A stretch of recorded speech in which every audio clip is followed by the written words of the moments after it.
Hello and welcome to Real View, Episode 1. I just got back from seeing Blade Runner 2049, and I must say it was quite an incredible film. I would definitely recommend people to go see it, especially if you're a sci-fi fan, a mystery fan, so like a crime drama fan kind of a thing, or a general cinematic fan, because I must say, first thing I'll talk about was the actual look of the film, the cinematography and the style and the world of Blade Runner 2049 was just absolutely incredible to look at. The special effects are some of the best special effects I've ever seen. Going in there knowing that all of this is just completely fake.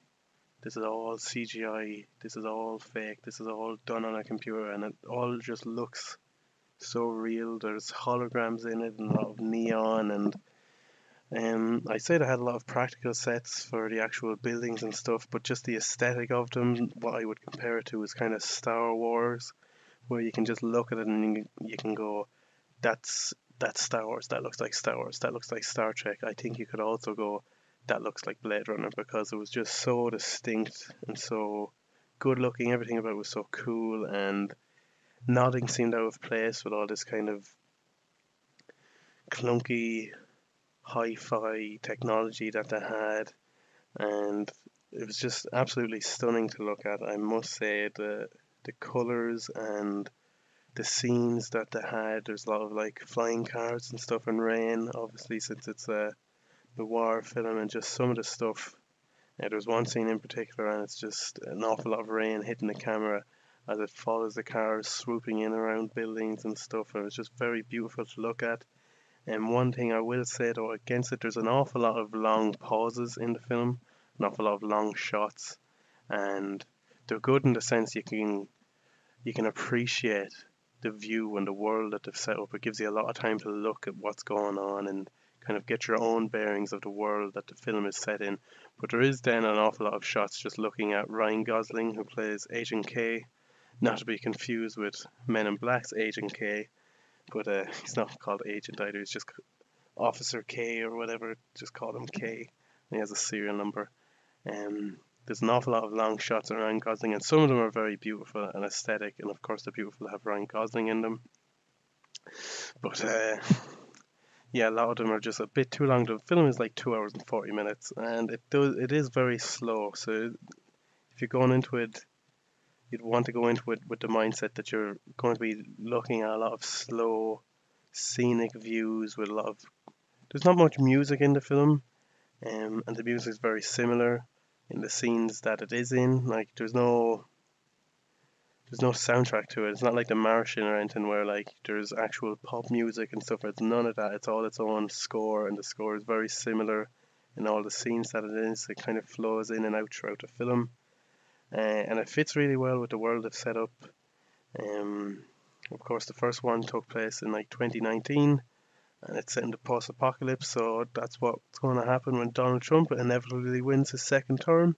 We're going to end up in Blade Runner 2048 world unless we actually all kill each other, because it is a nuclear post-apocalyptic world set up in Blade Runner, and I'm not sure, I can't really remember how much it goes into detail about that in the first film. But in this film, you get to see a bit more of the world surrounding Los Angeles, where it's set, and you get to see how people live and stuff like that. And you can see it's very dystopian, it's very cyberpunk, it's very high tech, low life, so to speak, which is what cyberpunk is. But like, it's very very dreary. It's very depressing getting to see um, what most people live like, and most people are living in slums and kind of stuff.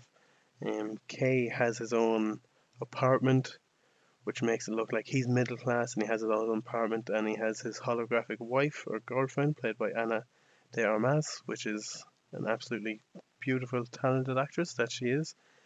She really knocked out the part as well with her character, who is like a Joy Q hologram or something like that, a Joy hologram, which is like a commercially available product.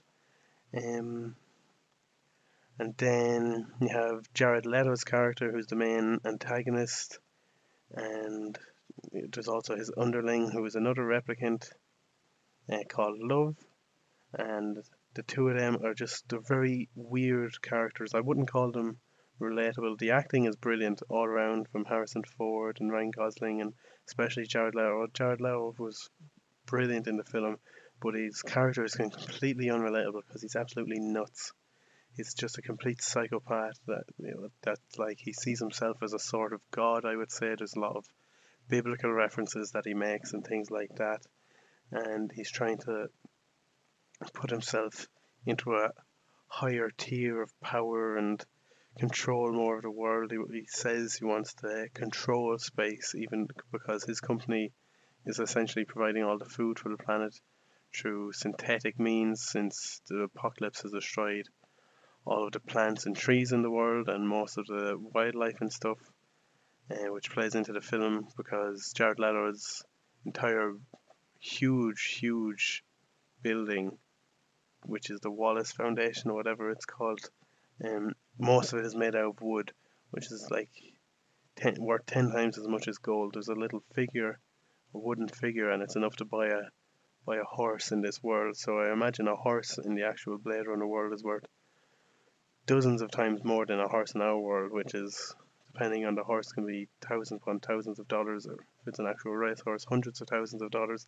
So, like a little piece of wood would make you filthy rich. So, like, I'm just looking around my room and, like, I would be a billionaire, I would say, in the world of Blade Runner 2049, which I thought was very cool. I'm pretty sure that doesn't play into the first one at all, that there's no wood in the world or that wood is valuable. Um, I must say it's definitely worth seeing. I would give it a 9 out of 10. Definitely where I feel I was let down was it was slow, but I enjoyed when it was slow sometimes, and other times I didn't. The pacing was kind of,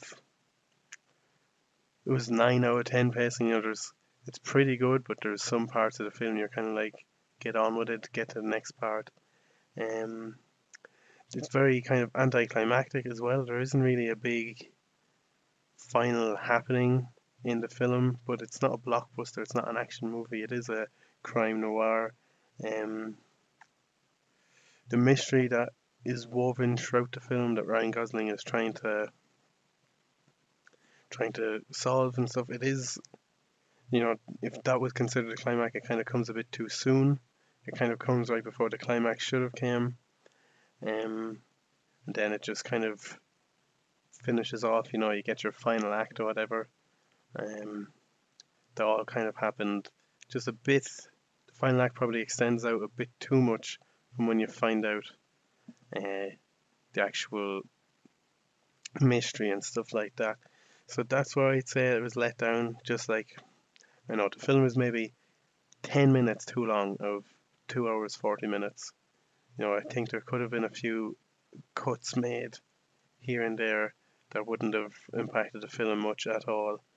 But then again, you need to express how these characters are. I must say the characters were all brilliant.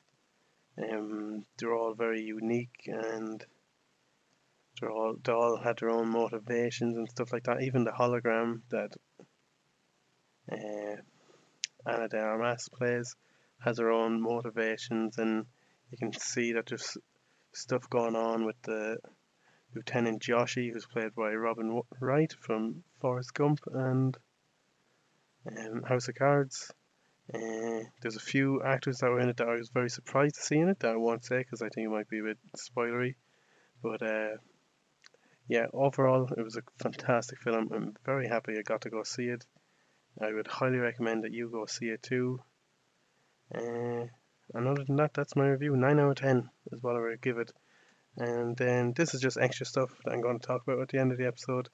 Because this is a new series. I won't be doing one of these very regularly because I don't get to go to the movies that much, and I definitely won't be able to get them out before movies actually come out because, as I said, I don't get to go see films very much, and I definitely don't have the time to go see them very much. But I will try to do one of these once a month at least, if not more. I might go back and review other things I've seen, like in the past, we'll go back and review old films and stuff like that. Just to have extra content on the channel throughout the week, because I'm happy with the podcast on the Tuesday, even though they've kind of turned into personal blogs the last few weeks. I will try to get the podcast up and running again when I have time for guests and stuff like that. But yeah, let me know what you think. Let me know what you thought of Blade Runner 2049. Please comment, rate, and subscribe if you haven't already. And yeah, thanks for stopping by.